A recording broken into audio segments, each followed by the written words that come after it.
Hey, sports fans, welcome on in. It's the Down and Dirty Scott Mitchell Herman Moore. So glad you could join us today, as every day. We appreciate it. We really do. And so, like us, subscribe, do all that fun stuff because we read what you have to say, and we're happy to do this every day. We're having the time of our life. It's really fun. We can be in different places, different worlds, and connect. And we love to do that. Just like when we played football, we love to connect. Love to throw footballs to Herman Moore, and I hope Herman would love to catch them, which he caught many of them.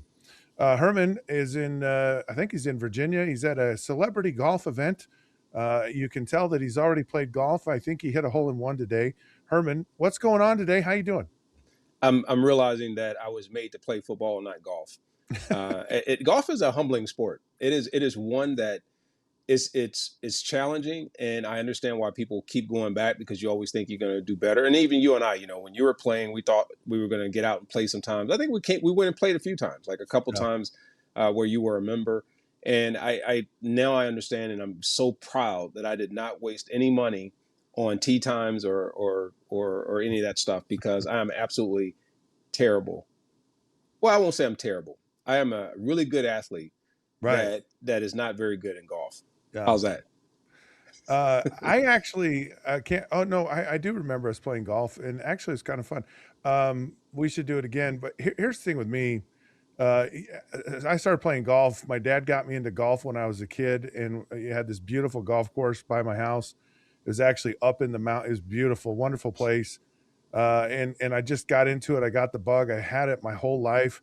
When I retired and I lived in Orlando, Florida, I literally could hit like a 3 iron to Tiger Woods' house. And there were just all these professional golfers that lived in the area where I lived. And my goal was actually I was because you're retired, you're bored, you don't have anything to do. So I just play golf every day all the time.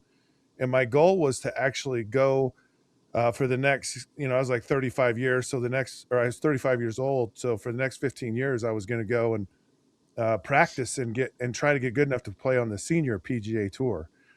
And that's how into it I was. And I actually got to a point where I was really good. I was a scratch golfer, and I actually took lessons from a tour pro. He had 8 professional golfers that he actually coached, and I just was like, this is a job, man. This is like this, and I don't want to do this. I just want to enjoy it. So I quit, and I actually suck at golf right now. It's amazing how quickly it just leaves you, and so I'm pretty confident you probably beat me if we play golf. I'm That's pretty how. confident. Yeah, I'm pretty confident too. I'd beat Yeah. you in golf. But you know what? I have to admit, I am a scratch golfer too because I scratch out those bogeys and double bogeys. You know what? I'm the guy that everyone goes, um, give it a shot, and then if see what happens. If not, we'll pick up. Right? Oh, I'm that guy. right. Yeah. Or they just go, you know what? If you don't want, you could just putt, and then we'll Yeah. just hit off the tee. Right? Yeah. So there you You're go. just, yeah, no. I've played in so many celebrity scramble events in my life. I absolutely, oh, I'm done with it. I admire you. I appreciate that you go and do that and subject yourself to that pain and torture. So good for you. It's all for a good cause, right? That's how we do it. Absolutely. All right. There's an interesting thing going on with all the playoffs right now. You've got the NBA, you've got the NHL, and you go through the regular season, and these teams have the best record, and boy, they look amazing. They look good. They're kind of the favorite to win it all. They're seeded number one, and which is what's happened to the Detroit Pistons, and then they play the 8th seed in the tournament or the playoffs in the first round, and they looked horrible, right? And they're kind of getting blown out in the series 3-0. They've come back. They're still down. Who knows when this actually airs? It may be over or they may be tied up. We don't know. But what's fascinating to me is not whether they win or lose, but why is it this case when a team during a regular season has success, they have a great record, and then so often you see it, and you see it in all sports, you see it in football, basketball, hockey, all of them, where they get into the playoffs and they just they just I don't know, for the lack of a better word, they just kind of piss up a rope. They're just terrible. They get bounced from a team that has no business beating them. And I was just curious your thoughts on why you think that happens. What goes on with teams like that? I believe it's because the higher the seed, it depends on if it's a veteran-led team. If it's a team that's just finally putting the pieces together, that's coming together, I think you're going to have that volatility, and you're going to have that inconsistency of play, regardless of whether it's regular season or postseason. And I think especially in the postseason, because it's unfamiliar. It's guys that haven't played together on that type of, I won't call it even pressure, but it's a winner, go home after a certain part of the series. You got to win the majority of the games in that series. But I also think that the teams that are the lower seeds um, don't play with the same type of anxiety or nervous energy that you may get with some of the players who or the teams that are the higher seeds. Higher seeds just mean the pressure is there that you shouldn't, which we all know that every team is capable of winning once you get into the postseason. No different than the regular season. These are the same teams that have either won or lost against each other, but it doesn't change because it's the postseason. You still got to play confident basketball, confident in your sport. You still got to have your main players be superstars. They have to elevate, and really everybody on the team, every player on the team has to elevate their game, because it's not just a regular game. It's not just a regular series that you're playing for. So if you don't have that, and the players aren't prepared, or they've played together long enough to understand the pressure that comes with it and how to manage that, or the coaches or whatever the preparation may be, I think that's when you start seeing what we saw with, that's happening with the Pistons. But to their point, I think, whenever you're the higher seed, you always have that ability to change the tides pretty quickly, because your confidence can kick in. You just hope it's not too late. And sometimes it's just hard to come back from those deficits. Yeah. You have basketball, you have hockey, baseball. It's a series, right? And so it really is a pretty, I don't know, thorough or significant test to see who really is the better team. And I'm trying to decide which one I like more. Do I like that? It's a sudden death. It's one game like you have in football, and you win, you go on, you lose, you go home kind of mindset. To me, it always seems like that creates so much more drama, so much more pressure on a team. And I find this fascinating. This whole topic to me is really fascinating from the standpoint of you have there's just pressure, right? As a performer, as an athlete, you always have pressure, and it's always there. And it's fascinating how differently people handle the pressure, how they turn it into either an asset or a massive liability. And you talked about this veteran team, and it almost seems like some of these good teams, look at some of these like these Patriot teams, or you look at the Bulls when Jordan was there, and they thrived on, yeah, we want to be the number one seed. like like it's almost like they preferred that situation. And then there's other teams that are like, we're okay being the underdog. We still believe in ourselves. I think of the Michael Strahan years in New York when they were a wild card team, and they came back and won a Super Bowl. And their coach, who actually was my head coach in college, well, actually that wasn't him. That was a totally different time. But he was with the Giants. He said, "Look, we're going to go and play in the Super Bowl," and they did. And so it's almost like, and I think your point about you don't have anything to lose when you're the wild card team. You just go play, and so you're just you play better, you play freer. And there's no pressure on you, but the whole thing, I just find it so fascinating how different teams handle the pressure of these situations. I it's kind of a mixed bag for me. I think if you had a 3 game series starting out, I think it makes it a little bit more enjoyable. I think the pace of it will make it to where I don't think the NBA, you're going to lose. Obviously, you don't have a 5 game or 7 game series, but if you go down to a 3 game, then I think that increases the intensity level on the early rounds. Uh, when I look at it, and it's interesting, when you talk about that, I always go back to, it used to be, are these seasons too long, right? Is it boring because these guys are burned out? They played so long. You can see that they're just kind of treading water near the end. Whether it's baseball, whether it's basketball, hockey.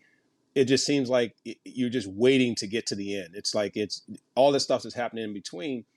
You really don't pay attention to it, and then when this part rolls around, that's when it gets interesting. So why not make that level of fandom and intensity and appeal be there early on. Like dynasty teams, yeah, I want to see those guys. When you go back and look at when the teams are really stacked with legendary players, guys that were going to play long careers, those that were going to stay together on a team for a period of time where they created these dynasties. When last time you heard anyone say dynasty when it comes to different sports? You know, it's Right. all about who do they have this year? Who do they have now? But it's going to change. It's going to be subject to being something different. And other teams would lose their you know additional players, but not their star players. And it was never really if they were going to be back or not. The coaches were also part of the conversation. Now, I can't name half the coaches. I mean, unless they were former guys that you kind of remember. But now it's like you look at all the sports, it doesn't have that to where you have the legacy in the coach. You have the legacy on the playing field or within the game itself. And then there's these rivalries that are happening real time between the two teams that are playing or the conferences that are playing each other. It's just, it doesn't exist. It's all about matchups and these individual matchups. And if a guy goes out, they can destroy whether or not I want to watch the game. You can have one Yeah. player missing and you go, I don't think I want to watch this Yeah. game. You know what I mean? It's just, it's done. Well, yeah. One of the things that always I just scratch my head at is, and it's predominantly with basketball, where one team they just blow out the other team. Like it's just and you go, oh, or like with the Pistons, you're down, 0-3 in a series, and you've looked horrible, or you go through one game and the other team just destroys you and go, oh man, this series is over, and then the next game they turn around, and all of a sudden it's like, wait a minute, they come back, they win the game, and you just go, well, where was this team like 2 nights ago? I mean, how does it change so dramatically in just such a short period of time? And then almost always it goes to, we have to aggressively attack the basket. The Utah Mammoth are playing in their series, and they're down 2-3.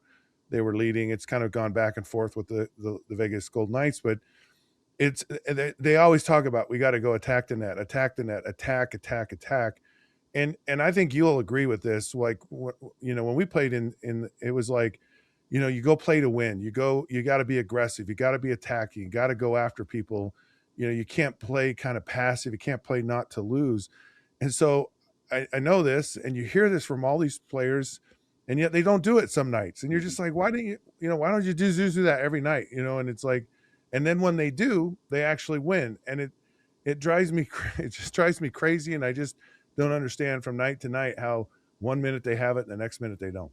Or it's coming down to a few things. When I look at, if I'm preparing my team, I'm looking for, I don't care the sport, it's going to be its effort, its execution, and then its mitigation of mistakes.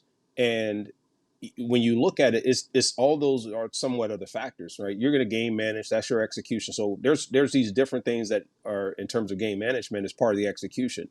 Then it's looking at the effort. Are you giving it your all? Are you giving it your best? Are you playing up to your ability? Are you playing within your abilities? And then also, yes, you need to be lucky on some things. Yes, there's going to be some things that are out of your control that you can't worry about and you have to move on with. But then it's also, can you mitigate the mistakes? Can you keep from hurting yourself? Can you do just you're not going to have a perfect game. No one can do that, but you try and get as close to it as possible by not having turnovers, by, when you're running offensive sets or you're running different series of different play calling, whether it's, in whatever sport it may be in. And if you're executing at a high level, and if you're giving an effort at a high level, and then again, if you're minimizing or mitigating those mistakes, then you're going to be in a higher probability of winning and or having consistency in your play. So there's not this, I think sometimes we get into it and there's something that goes wrong and they go, well, we got to implode everything and we got to change all these things. But every game you hear the coaches, I don't care the sport, they all saying the same thing because it comes down to some of the basics. It's not as complicated as most people will think. It's just a matter of the coaches and, like I said, the players. They understand what needs to happen, and that's why we hear the repetitiveness of what went wrong. And almost like you can take the conversation that happened on the team that lost over here and put it against this team over here that lost. That was a totally different game, and it would be relevant in that team why they lost the game as well. Other than, like, very specific and very specific plays or something like that that they may mention. The back in 1995, we had this very explosive offense, really good team, and I think if you ask everyone on our team that year, we felt very confident that we could go and win the Super Bowl. I think everyone felt like we were as competitive as anyone. If you look at it, we'd beaten the Dallas Cowboys, who had won the Super Bowl the year before. We'd beaten the San Francisco 49ers, the top teams in the league. We played very well against those and matched up very well against those top teams back in that era. Of course, Green Bay was in our division, and we beat them as well. And so and I think we all felt really confident. I know, speaking for myself, I'm like, okay, we're gonna go to Philadelphia. This is a wild card thing, whatever. And just by the nature of the flip of a coin, whatever, we end up having to go to Philadelphia. But I think everybody felt confident going into that game, like we were going to win that game. There was some controversy, we didn't really say much. We didn't talk, a lot. And Lomas came out publicly and said, "Man, if we're going to walk this walk, we got to talk the talk kind of thing, and we got to have kind of this swagger about us." And some people were like, "Well, that maybe gave him some locker room, bulletin board material, get them more fired up than maybe they should be." I'm curious, one, about that. Do you think kind of your attitude as a player or the things you say vocally leading up to a game can impact your performance and your team's performance? And did you ever, as a player, go, "Man, that guy disrespected me," or "That guy said that," and did it make you want to play harder than maybe you normally would have? I don't think um, that it is as big of a deal as people make it. Yeah, That's me. I think it's been something that was popular at a point in time. Most of the players, for the most part, you have a mutual respect for each other. It's yeah, you understand where you are. You don't have to like certain things that a person may say or do, whether during the game or whether they say something in the paper. But there's a respect there for their talent and their ability. I will say this: those that get caught into that create their own distractions. I think you can create your own distractions when you start talking about, we're going to take this clipping and we're going to put it on here, because you're almost saying, you know what, my team needs this as motivation. Like I don't. My team needs to go in and watch plays that show when we execute how we're unstoppable. I'd rather you show me how when we execute and we control what we can control and we play as one and we play as a team, how dominant we are and how well we play, than you to post up a lot of things to remind me how to be distracted about worrying about what someone said to me and used harsh language that was supposed to hurt my feelings and somehow give them a competitive advantage. Like that makes no sense. And so I would say no. I think yeah. it's again one of those things that was almost on a high schoolish level where you're playing inner city rivalry or something like that, but not at the professional level. I got a job to do. My job is to go out and destroy that person in front of me. That my job is to go in and to win my battle, my individual battle, and then to execute within our play and our system at the highest level with the least amount of mistakes. That's it. It is about as basic as it gets. You know, the yeah, I look at that year '95. You look at the Lions in 2024. Where, oh man, they they just had it going. And they just couldn't find a way to get to the Super Bowl. And you can always second guess certain decisions and this and that, whatever. The thing that I respect. You talk about, you have a lot of respect for your opponent. You have a lot of respect for the game. It's really hard to win. And I'm not using this as an excuse, but you have a 1 in 32 chance of actually winning a Super Bowl, and so many things have to just go absolutely your way. And you can look at all the great players, and you can look at all the great teams that have won Super Bowls and have gotten there. They've lost a lot of them. I mean, Peyton Manning didn't win a playoff game for his first 5 years in the playoffs, and there's a lot of guys, Dan Marino, who is really great, never won a Super Bowl. And you look at the Buffalo Bills, who went to 4 straight Super Bowls and couldn't find, and it's a little hard for the rest of us when the Patriots go to 10. That's it's an anomaly, because it just doesn't happen where a team just goes that often. And I know it's not what people want to hear. I know, like Lions fans, they don't want to hear this. It's like, I don't want to hear the pain, show me the baby, man. I'm done with all that. And but it does require, I think, and I think, we talked about this earlier in this week about the Lions and how, this is kind of a critical point for them from a patience level with fans.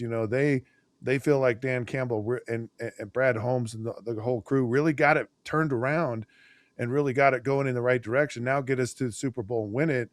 And it just requires some patience I think of Tony Dungy when he was in Tampa, and he had some great teams there, and they just said, "No, we're done. You're out." And then in comes John Gruden and pretty much wins the Super Bowl with Tony Dungy's folks. And then Tony goes, and of course he eventually wins the Super Bowl. But that patience with it, even though you make the playoffs and you're a really good team, sometimes you just have to learn to to win in the playoffs. Sometimes you have to learn, you have to grow as a team. Sometimes, I think of that 95 game, Brett Perriman gets hurt, and that changed a lot of the dynamic on our team where, they were now like, going to double cover you. And then we got behind by a lot of points, and it just changes the whole thing. And so you got to figure out how to maintain patience, but still be very aggressive and going out to win. And again, I'm not using it as an excuse, but it's a reality in a sport where everyone is so freaking good. So, I mean, let me challenge you a little bit on that, just a little bit on winning games. So, I think it's hard to win games when you have teams that are prepared. I think it's hard to win games when you have teams that are comparable to one another in terms of talent. And I think there truly exists bad matchups that teams are Right. just really, it could be a really bad team Yep. that is an excellent matchup for the better team, which creates an issue for them. And then you got really good teams that beat the heck out of really good teams because it's a matchup issue. So I Mhm. believe that it is hard to win, but at the same time, I think it should be easy to win games that you truly should just win. Like it's going to be Yeah. tough. Maybe it gets sloppy. Maybe it's a bad matchup, but you're just the dominant team. You're just the better, talented, coached, prepared, executing team that's out there. So and the reason why I say that is this: we don't have anymore where you have I'm going to manage the game like this. I want to run the football to take time off the clock to make it a low scoring game so that it frustrates the other team and makes it so that they do things that are going to make them uncomfortable. A team that has a deficiency or has something that is they're not really that good at, that's a perceived weakness, will say, listen, we have our strength is running the ball, so we're going to really do whatever we can. We're going to make sure we milk the clock. We're going to make sure that we punt and play defense. We're going to make sure we give them a long field that they have to travel, and they execute that game plan. They don't try and go, okay, we got to go mano a mano. We got to make sure we match up person to person because that's how we're going to win. No, I see that's gone away from the game. I don't see where coaches are doing it. It's the analytics. It is also now I'm going to take a shot because I think just my player's better than your player, so I'm just going to randomly call this play. I see too often play action is called before the running game has been established because you're just trying to maybe break the mold. I also see that we're trying all these trick plays on 3rd and 2 when all we had to do is just run the ball up the middle and just say, listen, can we get 2 yards? Can we bring in a fullback? So we've removed some of the things that are most basic things that help you win in certain down and distance and situations, and we've made it now to where it's exploration, and it's people going out and trying all these different things to challenge the system in a different way. And I don't think the system has ever really changed. I think people are just changing it because they want to put their mark on it.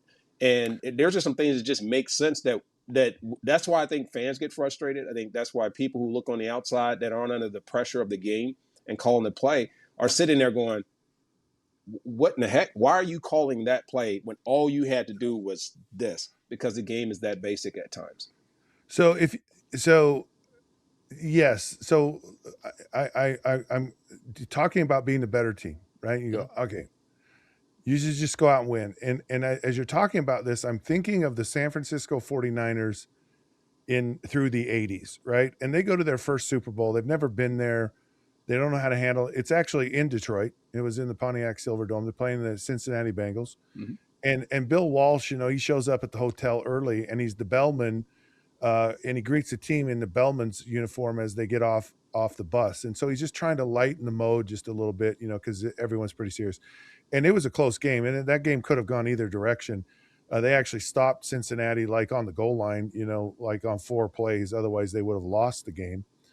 But then the next year, when you talk about these teams, you go, look, if you're just better, you just should beat people. And then you started to see them like in 1984 and 87, 88. They just knew they were the better team, and they put it on the Miami Dolphins, they put it on the Denver Broncos, and they won. And they just knew they were better, and they knew that when they got in again, but they had to build that confidence to win and to understand and to really believe that they could win it. And then back to your other point. So I think it's learning how to win, and once you do, it's almost like I even think you win more games when maybe you shouldn't, just because you have so much confidence and you just really understand what it takes to win a game. Right. But then you talk about, when, because I think this is what Bill Belichick did better than anyone, and I think it was kind of his superpower. I think it's what made him so great as a coach.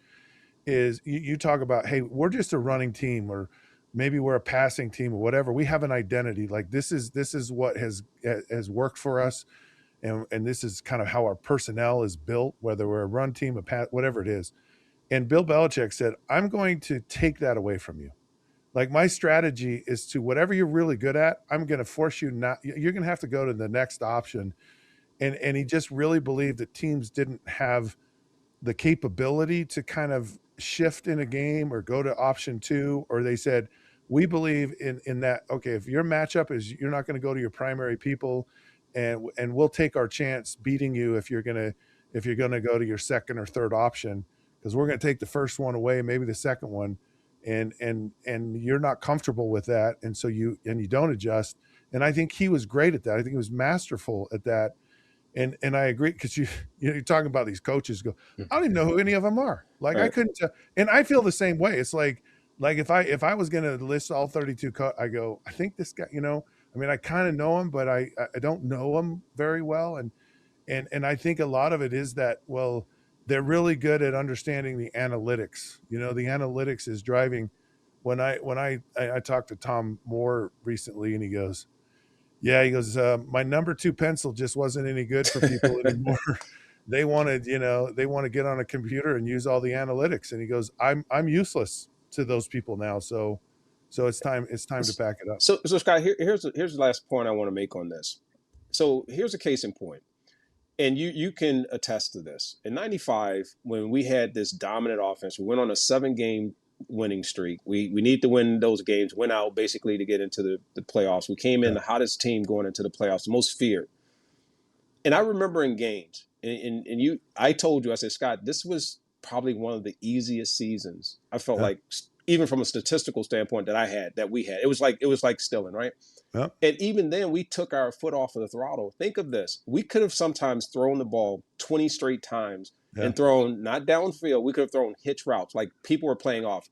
But we would go and say, "Let's run the ball," because we got to make sure we're running the football, Yeah. right? Because the coach said we got to run the football. Well, no, 10 yards is 10 yards. 5 yards is 5 yards. Like, if you can just basically, if this guy's going to play 8 yards off our wide receivers and allow us to throw hitch routes all day, a 3-step drop, they have no way, even on a blitz package, of getting to the quarterback. Linemen don't have to hold their blocks.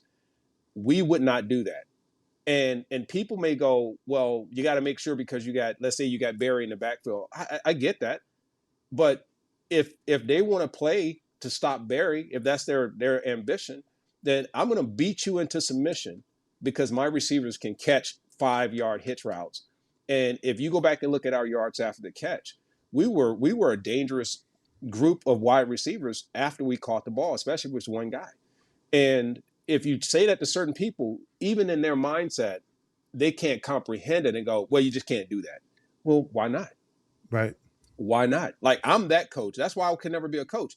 If you're gonna play off Mike, I don't care if I have to throw it to him 10 times in a row before you really think I'm gonna hand the ball off. I'm gonna throw it 10 times in a row.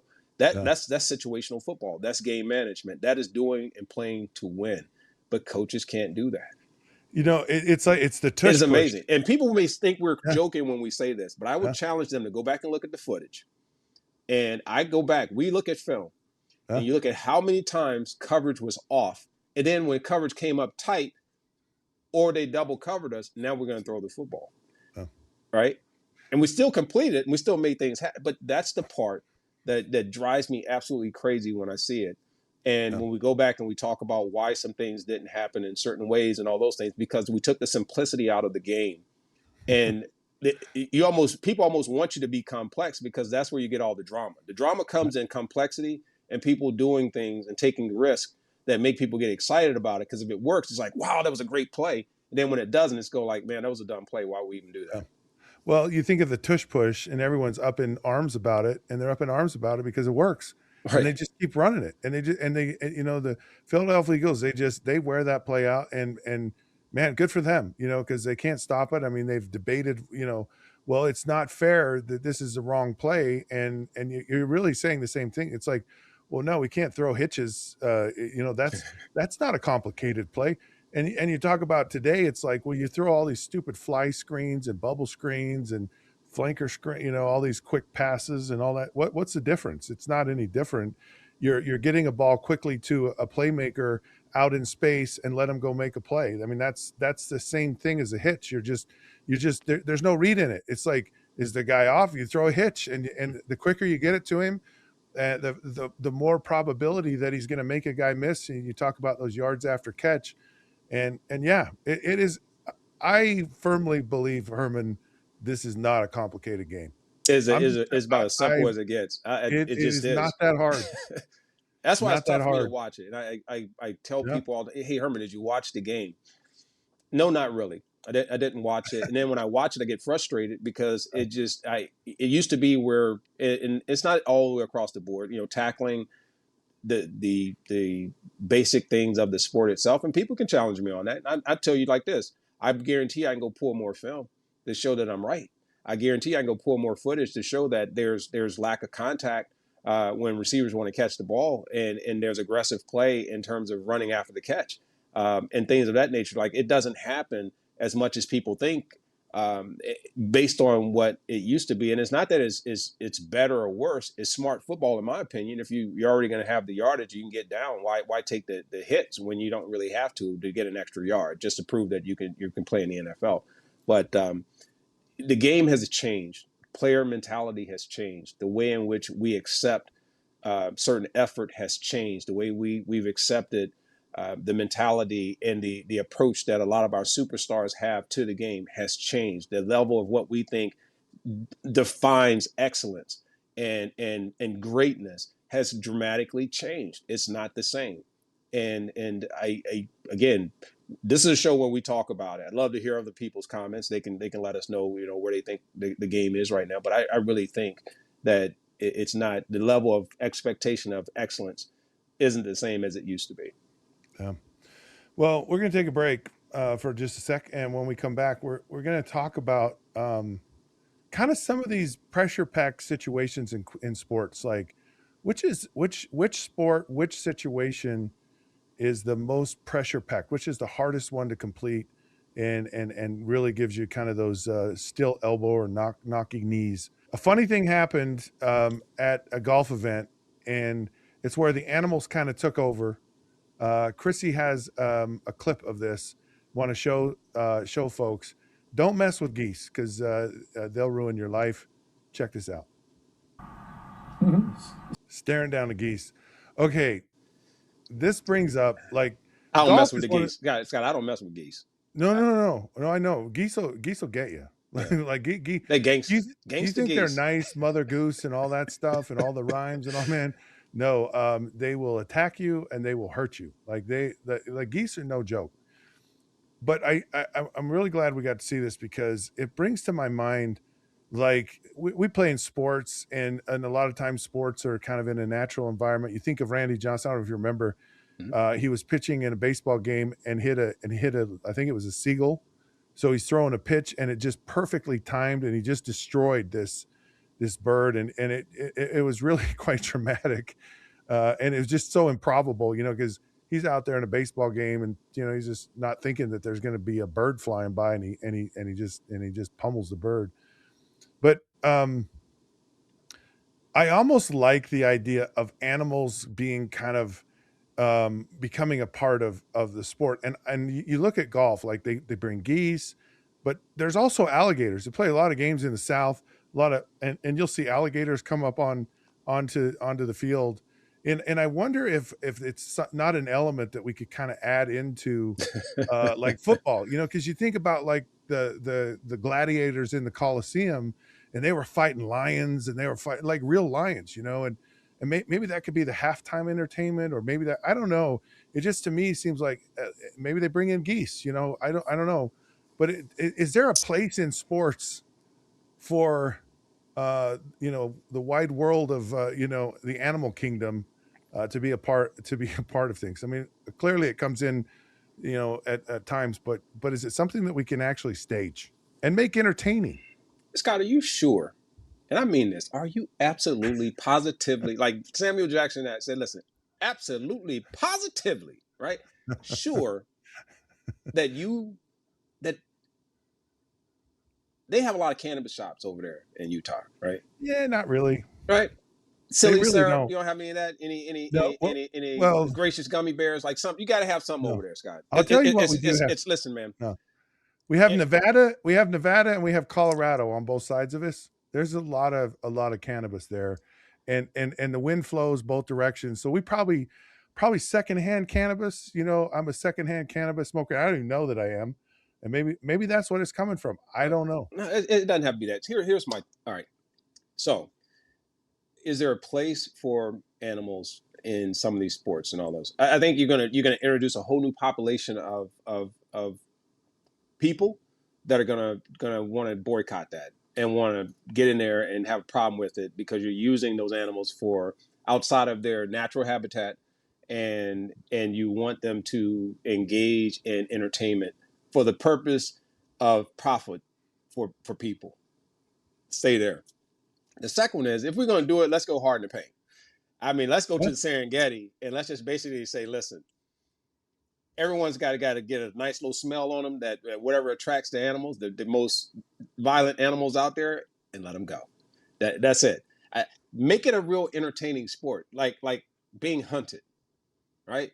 Now we got something. Like you turn on the TV, you let the cage out, you let the humans out, and you let them go into the territory of the natural habitat of the animals and let them survive.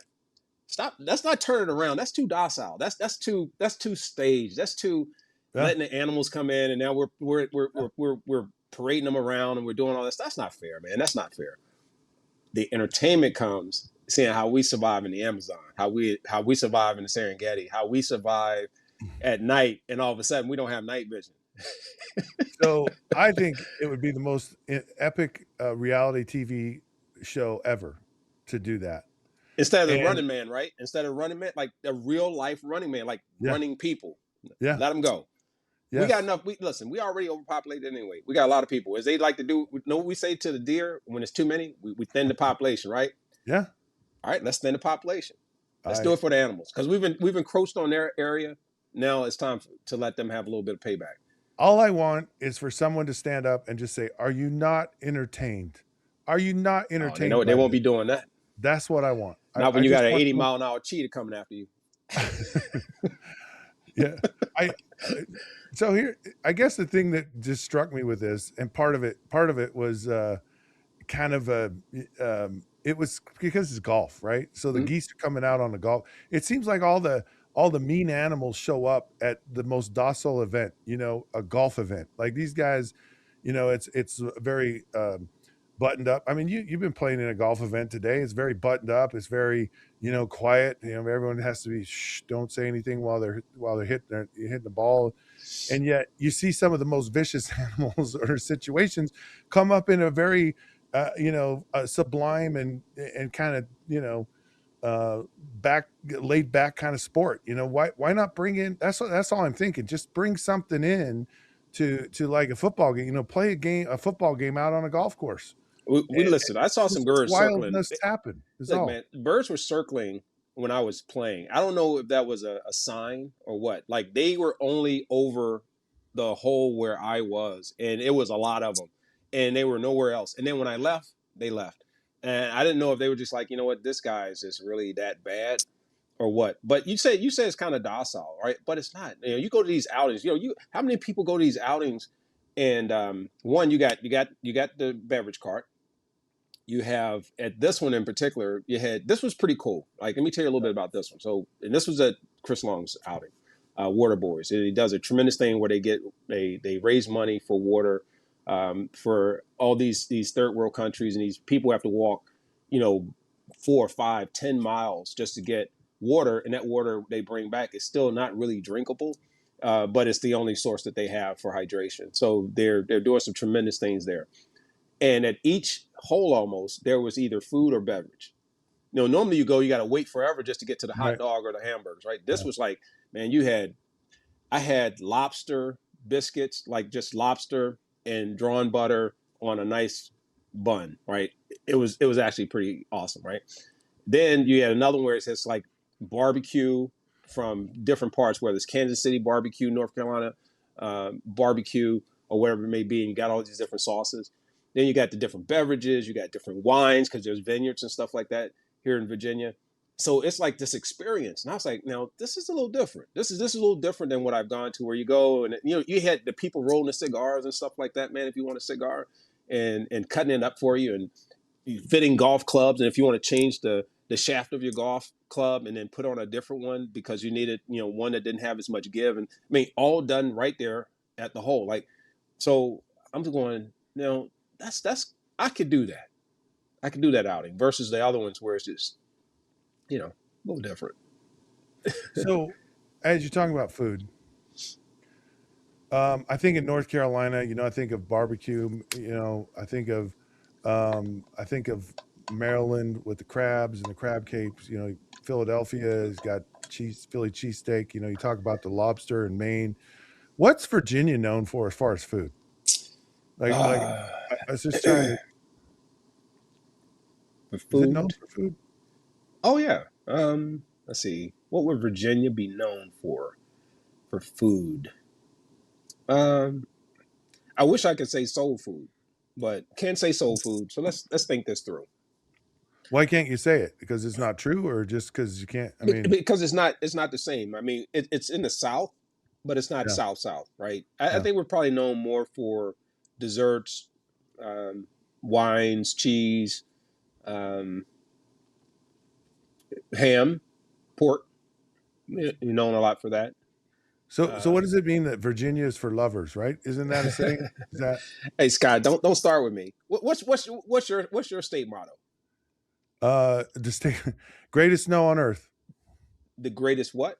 Snow. Greatest snow? So it's known for, and it's literally, it's a scientific reality. So it's very dry. The climate's dry, and so the when it snows, it's actually quite light, and the light fluffy snow actually makes it perfectly ideal for skiing conditions. That's wonderful. That's beautiful. You got a beautiful brain over there, Scott. That's That great that you that's. know that. Only thing I would say this, I mean, I you know, wish we were known for the food, Herman. I don't the, even the ski. state motto for Virginia, I think, when you look at Virginia's for lovers, I think that's just kind of caught on. It was a very touristy type location because of the mountains, because of the hills, and just the beautiful picturesque um, backdrops of the Shenandoah and these other places you can go, just sprawling hills and trees, and you got all four seasons and the whole nine. It's just a very um, southern hospitality type Yeah. location. Now, obviously, it comes with a lot of history. You know, if you think about Virginia, you think about the South, but I think it's just a place where people go to get married. People go and find love. They go and find relationships, and it's supposed to have that kind of laid back lifestyle and living and things of that nature that allows you to have a long and prosperous lifestyle and enjoy it. So it's kind of, it's not the hustle and bustle you find in the big metropolitan cities and stuff like that. Yeah, it's just kind of, it's a slower life, but it's an affluent historical legacy type families and people that you find in Virginia. Okay. So we're talking about animals, we're talking about food, we're talking about State falling mottos in love in Virginia, all that stuff. So going back to the animals and and, cannabis in Utah. But go and ahead. cannabis, yes, it's a big deal here. Yeah, I'm you telling you. said y'all like snow, but that's probably a different type of snow. Yeah, Yeah. to each his own. Um, so clearly the geese messed up the golfer. I wonder what if an alligator came by, what kind of pressure that would create. There's all these different circumstances. So the guy's putting. We showed the highlight of him putting and the pressure of that. What do you think of all the different sports? What do you think is the most pressure filled sport action? Is it sinking a putt to win an event? Is it shooting a free throw? What do you think is the most challenging, um, I guess, sports action or situation? Maybe it's a kick. I don't know what do you think is the hardest one to the most pressure filled? Going on in my brain, here's what it is. And I have to break it down. And you can apply it. It is whatever the easiest, most routine play that gets missed that you should not mess up on is the most pressured position. So, for instance, basketball, a layup or a dunk. Football, wide open pass. Quarterback throwing a pass, no pressure around them. Game's ticking, guy's wide open, he misses it. Right? Guy misses a block, misses a tackle, and he has the guy and he lets him go and the guy scores because he just didn't tackle him, right? Did two-hand touch. It's those things. Like it's a guy, it's a person that's going down on hockey, and he's got just him and the goalie, right? And he can't get around him, or it's a wide open one, or the person who's kicking a soccer ball and it's a wide open net there, and he just completely kicks it over the out the stadium, right? It's a baseball player that sees that pitch coming and it's a real slow one, and either catch him looking, or they go to hit it, or it's a drop, it's a pop up and you drop, right? It's the most routine things that become the most anxiety one, and then when you put it in context, and it's like a game winning situation or a game changing situation or moment, it just elevates the circumstance and the problem of what happened. And so that's what I see. I don't think there's ever any pressure when it's an improbable play and you make it.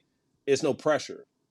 And when a person makes it, it's not like, oh my God, the pressure's off of them. Just look at how they came through in that situation that was improbable. No, they pass where you throw it, and it's like you had to get it in a space this big, and you see all these hands coming by and missing it, and it comes right through, and the guy catches it, and it's like wow, when Uh, it could have been knocked down, right? And it should have been knocked down, right? uh, So so it's funny you say that because I hadn't thought about that, but actually now that you've said it, it's absolutely dead on spot. I mean, perfect.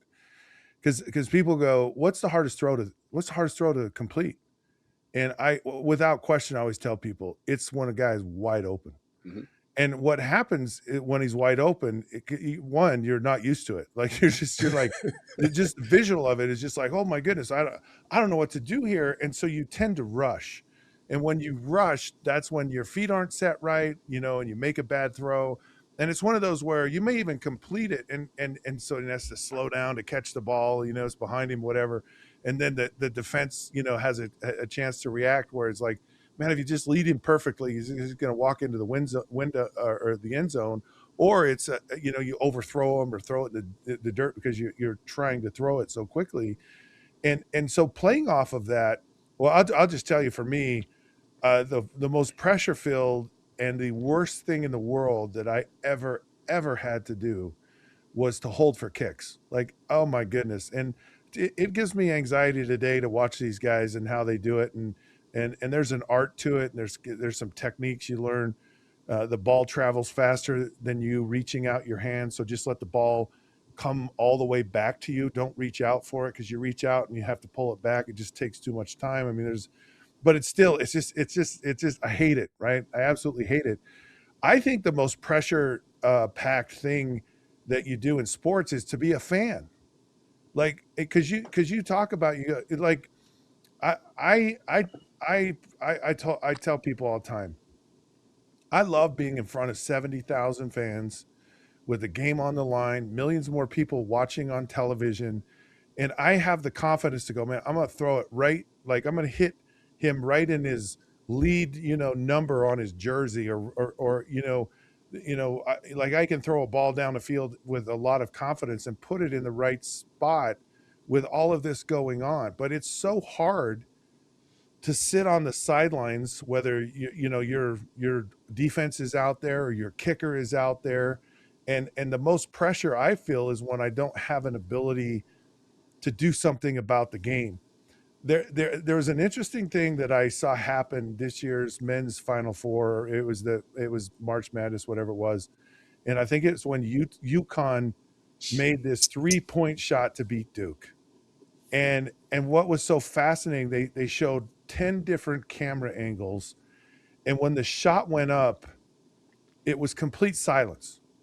Like nobody, like all the fans just, they just stopped speaking, they stopped screaming, they stopped, and for a split second, it was just this, everybody's holding their breath, they're just like, oh. And then when he makes it, it's just this sheer agony of the fans that lost and this ecstasy of the fans that won. And it's so hard to be a fan, because I think the pressure is more on the fans, because you just got to sit and take it and watch it, and there's nothing you can do about it on your best day. Hmm. That's an interesting take. I would have never.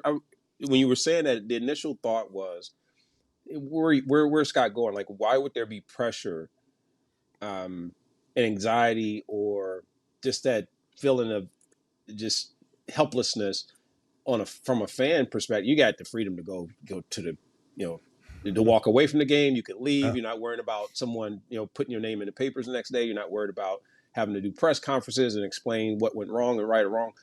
And then when you put it in that, you think about it for the true fan, for those that are truly invested. I think it becomes part of a lifestyle, becomes part of their daily lifestyle, and they wear it, they buy it, they embody it, they become it.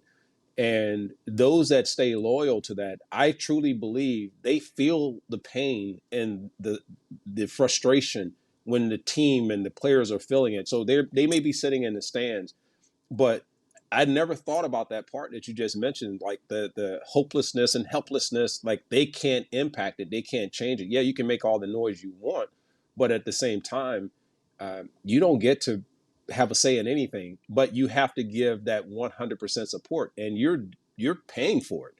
You're actually paying to go there, to have these feelings basically tap dance on, and played with, and tortured, in hopes that you're going to get this adulation and you're going to get this fulfillment at the end. So that's an interesting take. I never thought of well, it that way.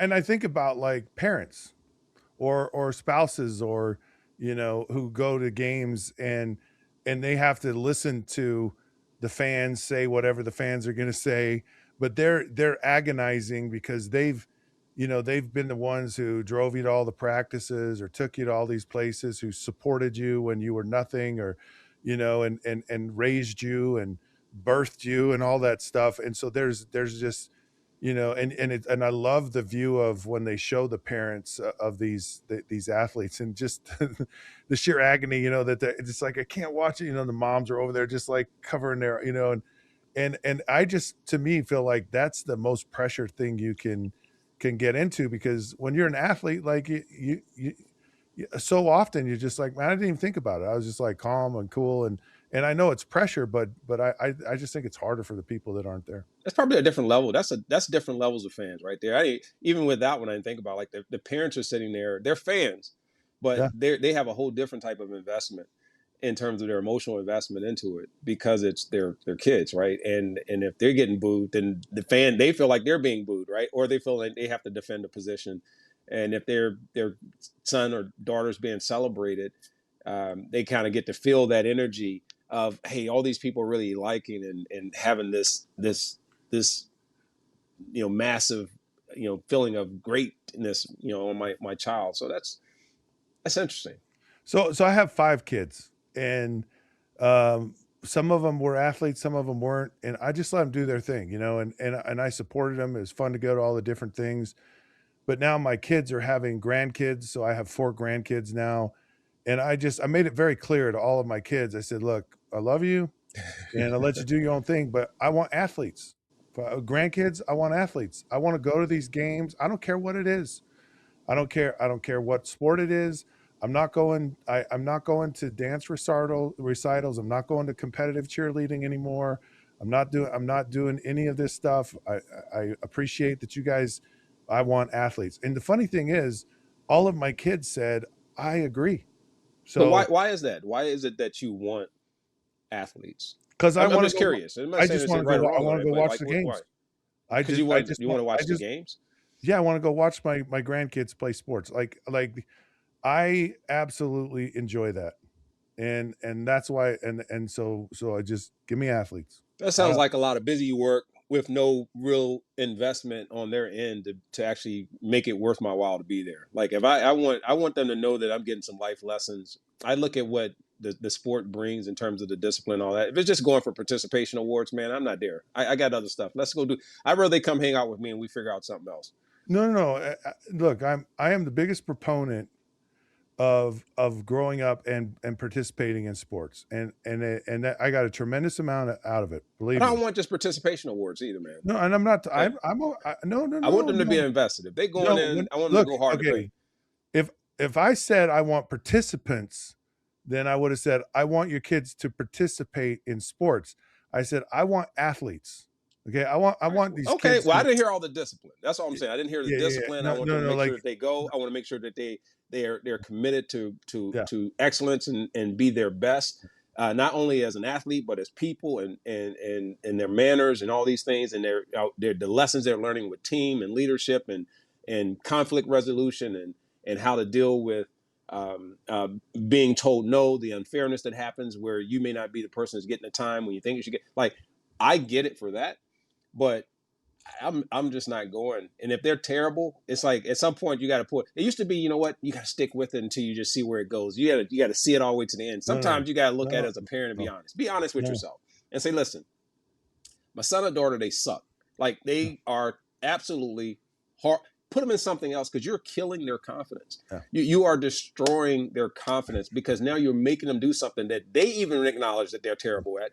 You know that they're terrible at, but for some reason you think that is a this moral lesson that they're going to learn from that. And while it may be true, not in this day and age. Okay, no, We got some fragile kids for these days. You gonna break some spirits. let me be clear. Right. I don't want them to do something they're not good at. I want athletes. I want to go to Super Bowls as a parent. I want my kids to be in the Super Bowl. I want my kids to be I want them to play in the NBA. I don't care. I'm talking about grandkids. And if they're not good enough to do it, look, I'm not some crazy look, I was great with my kids and all that stuff. I wasn't this weird parent, but as I've gotten to be a grandparent and I've gotten older and I'm just giving it to them down and dirty now. Look, I Hey, oh want wow. I athletes. mean, listen, And CG is. but here's the thing, my kids agree with me. They want athletes too. Like they go, we want no, Are your we're kids with you. athletes now? All five kids, are they athletes? All of my kids? Yeah. No. I don't tell all my kids this. I tell the ones that have the potential to make athletes Hey, because listen. it's like Listen. Know what I'm telling my kids? If I got four of the five who are athletes. Hey, listen, Okay. I Like want to raise my kids to do this. Listen, my granddaughter, if anything, I'm going to tell her this. Listen, go try and either be an owner of something, a manufacturer of something, or hold on, or if you're going to be in sports, I want you to learn how to maybe run or own a network. I want you to go out and maybe learn how to become an owner. Go get on a team, get close to wherever you need to be, and start learning the administrative and the operational side of it, so that's where the long term and longevity is. Like this other part of it, yeah, I mean, it's a 1%, but I've seen the people that they put in professional sports that absolutely positively were not very good athletes, had probably no athletic ability whatsoever. And they're actually the ones running it and they're pulling the trigger and they're telling you what to do and that you're not good or you're bad or you're whatever. You're good, you're bad, or making all these decisions on your career are the people who are the least qualified to do it, other than whether or not they're giving you a valuation and a worth based on your profitability to them as an organization. I want my kids to have that job. Well, no, and I don't disagree with that because like ownership has its privileges, and all I'm saying is I went to my kids who have the potential of I'm still holding firm. I want athletes. All right, well, you can I have hear them. what you're saying. Look, I have a son that's 6'3". I have a son that's 6'5.5". I have a daughter that's 5 feet 11. She's married to a guy that's 6'6", and my youngest daughter's 5'9", and her husband's like the 6'2", 6'3". So and they're all athletic. They're all very athletic. So I have it, and I don't care. I don't care what sport it is. I don't care. Like one of my favorite sports to watch is volleyball. I just love volleyball, and I just want. And I say part of this I say jokingly, but I want athletes, Okay, fair enough. and I was okay with my kids. My kids did their thing. I never pushed them. I was like, you do your own thing. If you want to be in sports, fine. If you don't, like, I'm not going to be that parent. Oh, you gotta go down this path.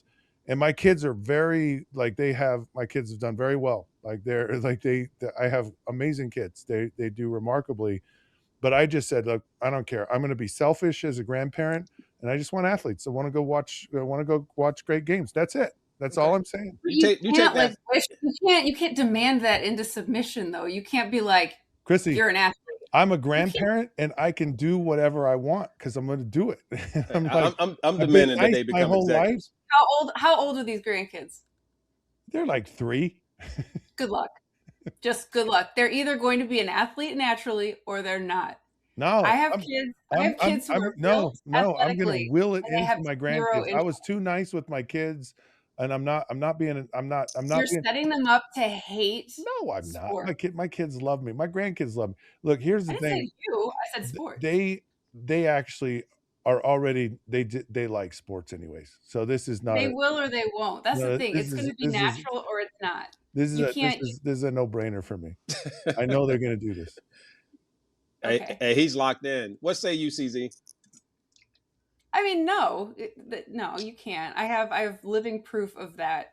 In what I've said is my kids are allergic to sports, and they come from parents who played sports. They have athletic builds, and they just no, they don't have an athletic mentality. Now, But I will say this. I will say this from the fandom standpoint. You didn't include employees of teams watching games. That is truly the most intense I've ever been from a fan. I can't be a regular fan having been an employee of a team because it's just not the same. yeah. It's a level of massive intensity. Oh, it's horrible because it's like you pick the players and you have a job, a responsibility, and your job depends on you have something on the line. The team has to play well, perform well. You lose your job, kind of thing, if they don't. So yeah, it'd be brutal to be in the front office and not have, and I think it's even the same thing with a coach. Is kind of that same deal. You're just sitting on the sidelines and probably saying all kinds of horrible things about your players when they're screwing up and get that guy out of there right now. Get him out of there. And then he throws touch. No, no, So no. you're We'll looking keep him to in. set up We'll you're keep looking him. to set yourself up for disappointment with your grandkids. You want to be on the sideline, just in peril because they're playing and you don't get to do anything. Yeah, because it's not my kids anymore. See, it's a generation removed. It's one thing when it's your kid, it's your grandkids. It's like the grandkids are the greatest thing in the world. Like, come over to the house. We're gonna spoil the heck out of you. Like we there's no rules. Like you can stay up all night. I'll give you a cookie. I'll give you cookies all day long. I'll give you ice. I don't care. The grandkids like with the grandkids, it's the best thing in the world. And that's why I'm saying that when they're your kids, you're trying to do everything right and all that stuff. And it's like now it's like I don't care. No, So man. I'm like, We're if gonna I have don't that rule. care, No, man. Hey, Scott. and guess Hey, what? Scott. My grandkids, they respond to all of this. Like I had the most amazing relationship with my grandpa. A most amazing He came to every one of my games, every single one of my games. He was on the sideline. He would call me in the middle of the winter and he goes, "Hey, I'm watching you play right now." And he had videotapes of all of the games. And I mean, my biggest fan in the world. And he's like, now he may have said he had like 30 something grandchildren. And he said, "I just want you to know you're my favorite." And you're my favorite I said that to all of because you them. play sports and you play sports at a high level. First of all, when did he? That's where I got this That's from. a It's bit. like, man, That's a busy family. 37. a lot. So my dad was the oldest of 8. Okay. None of his siblings had fewer than 4 kids. Yeah, I got Wow. tons of cousins, aunts, uncles. Yeah. It's So insane. oddly enough, though, let me say this. So my kids haven't played sports at a high level, but my second child is extremely gifted at the piano. Extremely gifted. Taught himself how to play. First song taught himself was the live version of Bohemian Rhapsody. Yeah, Insane, right? yeah. And ended up performing with a band at the age of 13. I was watching that performance like a sports fan. I was like a sports parent, waiting for the notes to go, waiting for the solo, all of those things. It was probably the closest I'll ever get to that kind of fandom with my children. So those are your children. So you don't haven't got to grandchildren yet. And Yeah, I'm I just guess I telling you, don't have wait, you that. get to grandchildren, man. It's Man, just you like, can't wait and get it right with the grandkids, man. You got to do it right with the kids. Otherwise, the kids are going to regret you as parents and be like, man, Dad, you never did that with me. Mom, you never did that with me. And you're doing that with that. Like, that's why if you bring your grandkid, listen, I'm going to tell you right now. I have a lot of god kids. Like a lot of people would be like, hey, they're grandkids or their sons and daughters. Like they're my god kids, my god grandkids and all this other stuff. But there's expectation. You don't get to run over here and run outside and just bring in and just start jumping all over my sofa. Yeah, you could do some wrong in my house. I will be calling your parents to come pick you up and come get you and take you home. And I give you a limitation. You can't stay all day because I am not your parent. I mean, I'm your grandparent. And yeah, it's got to be convenient for me. I'm that guy. Like I've been waiting too long to get to this part of my life to be able to do whatever I want to do when I want to do it and sleep when I want, eat when I want, move when I want. Can't be dropping off animals, can't be dropping off kids and coming back and living your life and thinking they'll come back and I'm going to raise them and do. I'm not doing all that. And they get to come here and I got to feed them and then I'm not doing all that. That's a lot of work. But I so love my granddaughter yeah. and I will do No, I get anything it. for her. And yes, I melt in the palm of her hands. So I will go ahead and admit that. And when is that going to end? I have no idea. I hope it never ends. But I will say this. Listen, we have definitive pickup and drop off times with everything. Yeah. My grandkids come over. We have a pool. And they're in the pool at 7 o'clock in the morning and they get out of the pool at like 9 o'clock at night. Doesn't Man, matter. that was sounding like you watching your kids, man. I don't want my kids coming to hang out. My Oh, granddaughter can't come hang out over at your house. My kids yeah. they're not Oh, being fed. They're out there swimming and after eating a big meal. And I'm not doing all that. You dude, just sound like you know. I've raised all my kids with a swimming pool, I want grandkids. to see their medical records. How many times they had to go to the hospital because you came back and then did something? No, Come on, man. I get Something. in the pool with I them. don't know, dude. I'm gonna have to come find out. I Uh, don't know. It sounds uh, like you leaving people on there. I'm gonna have to send what do they call it when they send they have to come do a welfare check. what, Or child services? yeah, Yeah. child protective Welfare services. check? Yeah, No, yeah. I'm not a negligent parent, but I am I a didn't imply part. you were. I just said it just sounds Well, like there no, are it some sounds like things that you're you're kind saying. of telling Sound me like that I'm like, yeah, sound like there's some things there that I might need to come no, check. Kids in the pool at no, 7 a.m. and no. next thing I know, they're not out of the pool until 9 o'clock at night. I just heard that. Yeah, but they get out of the pool. They'll stop and they'll get something to eat. Sometimes they even go take a nap, but they're just in and out of the I pool don't know, Scott. I'm gonna from have to send some dawn people to out there. dusk. Send me your address, man. I'm gonna have to send some people out there just check on, make sure everything's all right over at the Mitchell house. You know what? Bring the welfare people over. I'll let them get in the pool too, and I'll give them the I don't care. We'll all have a good time. And by the way, if you come over to my house, you're a welfare worker. I'm going to ask you to be an athlete too. We need more athletes in this world. All I know, no one's gonna leave because you have a beautiful backyard and the mountain and the view that you got in the back that you showed me is absolutely fantastic. Made me actually jealous because I know it's great weather, it's warm weather, and but yeah, I'm a Well, Michigander now. you come out, Chrissy, come out, bring the kids, bring the god kids, It just sounds kids. like a whole lot of people you asking to bring. And I'm doing it. I won't be coming. That's just a whole lot of work. Just Oh sounds like no, no, no, not in this no, part of my no. life. I'm sorry. And Mi people can casa, disagree tu with me, but casa. I'll tell you this: wait till you get down the line. Wait till you get to this part where we are in life, and then come back, circle back around, and talk to me.